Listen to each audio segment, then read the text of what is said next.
घेऊ शकतो, स्वप्न पाहू शकतो, आपले विचार स्वतंत्रपणे मांडू शकतो. माझ्या युवक मित्रांनो, स्वातंत्र्य दिन म्हणजे केवळ झेंडा फडकवणे नाही, केवळ मोबाईल मधून जय हिंद लिहिण्याची नाही, तर प्रत्यक्ष समाजात उतरून जय भारत घडवण्याची गरज आहे.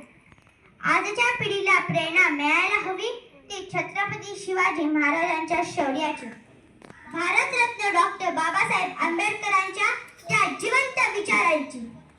माझ्या युवक मित्रांनो, ज्येष्ठांनी केलेल्या त्यागावर आज आपण इथे उभे आहोत. देशाच्या उज्ज्वल भविष्याची जबाबदारी आपली आहे. आपण चांगले शिकून प्रामाणिक नागरिक बनून देशाची सेवा केली पाहिजे. मित्रांनो, आपण लहान असलो तरी देशासाठी काहीतरी चांगले करायला शिकूया. साफसफाई ठेवू, झाडे लावू, अभ्यास करू, आई वडिलांचे ऐकू, हे सर्व म्हणजे देशसेवा. आज आपण हा सण साजरा करतो, पण या सणामागे असलेली त्यागाची आणि प्रेरणेची गोष्ट कधीच विसरू नये.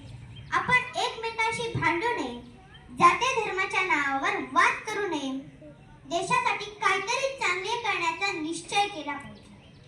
देश आपला आहे आणि तो आपल्या कृतीने महान होणार आहे.